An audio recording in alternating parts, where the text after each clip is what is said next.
পুরুলিয়া জেলায় বহু যুগ ধরে জগন্নাথ ভক্তির স্রোত প্রবাহিত। যতটুকু জানতে পারি, উড়িষ্যা সূত্রে মানভূম পুরুলিয়ায় জগন্নাথের প্রচার প্রতিষ্ঠা করেছিল।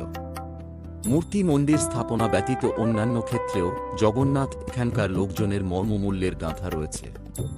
পুরীধামে তীর্থ করতে গিয়ে জগন্নাথ দর্শনের পণ্য লাভের যে চল বহুকার আগে শুরু হয়েছিল, সেই ধারা সমান্তালে বহমান আজও পুরুলিয়ার লোকায়ত বৃত্তে। সংযোগে আজ থেকে ১০০ বছর আগে কালীতলার শ্রীকান্ত মাঝি পরিধানে জগন্নাথ মহাপ্রভু প্রতি বিশেষভাবে আপ্লুত শালগ্রাম শীল। মেলায় প্রায় ৬০ থেকে ৭০ হাজার লোক সমাগম হয়। বিকাল থেকেই জগন্নাথ মহাপ্রভুর রথ টানাকে কেন্দ্র করে জগন্নাথ মন্দির সংলগ্ন স্থানে জাতি বর্ণ ধর্ম নির্বিশেষে এক বিশাল সংখ্যক মানুষ উপস্থিত হন। ৩টি পৃথক পৃথক রথে জগন্নাথ, বলরাম ও সুভদ্রাকে চড়িয়ে মাসির বাড়ি নিয়ে যাওয়া হয়। রথের রাজু ধরে পুণ্য লাভের আশায় আগত মানুষজনের মধ্যে উৎসাহ থাকে চোখে পড়ার মতো। প্রকৃত অর্থে তখন এই মেলা সর্বজনীন রূপ পরিগ্রহণ করে। দিন সামলাতে স্থানীয় পুলিশ প্রশাসন, স্বেচ্ছাসেবী বাহিনী বিশেষ দায়িত্ব ভূমিকা পালন করে।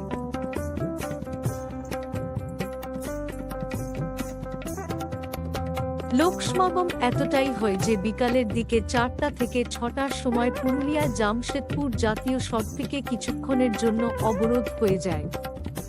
মেলা উপলক্ষে মন্দির সংলগ্ন এলাকায় ও রাস্তার দুপাশে প্রায় শতাধিক দোকানপাট বসে। মূলত রকমারি খাবার ও মনোহারী দোকান বসে।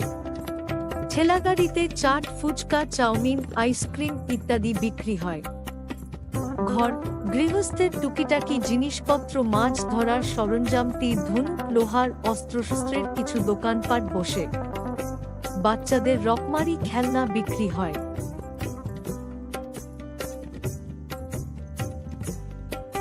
এছাড়া বৃহত্তর এই অঞ্চলে রথযাত্রার দিনে সাড়ম্বরে পালিত হয় জগন্নাথ মহাপ্রভুর পূজা ও রথযাত্রার উৎসব এবং তাকে কেন্দ্র করে ঐতিহ্যবাহী রথের মেলা।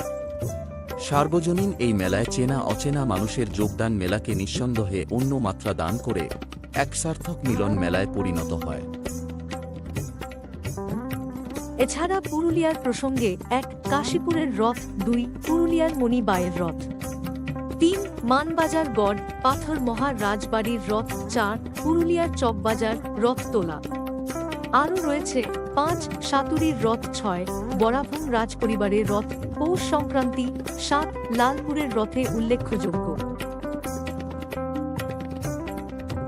তথ্য সংগ্রহ করা হয়েছে পুরুলিয়া বই মেলা নামক বই থেকে। সাক্ষাৎকার ১ গৌরচন্দ্র মাঝি, অবসরপ্রাপ্ত স্বশিক্ষক ও বলরামপুর ফুলচান্দ হাই স্কুল, তারিখ ১২ই আষাঢ় শুক্রবার ১৪২১।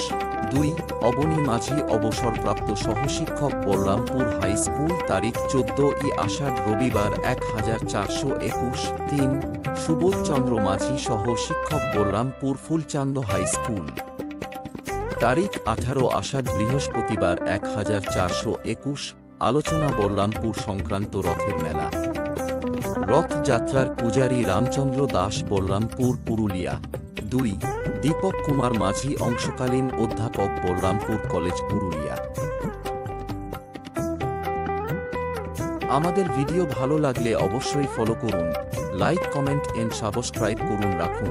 তাহলে পুরুলিয়া মানভূম এলাকার ঐতিহাসিক তথ্য ও বিভিন্ন এলাকা সম্বন্ধিত তথ্য আপনাদের কাছে তুলে ধরতে পারব।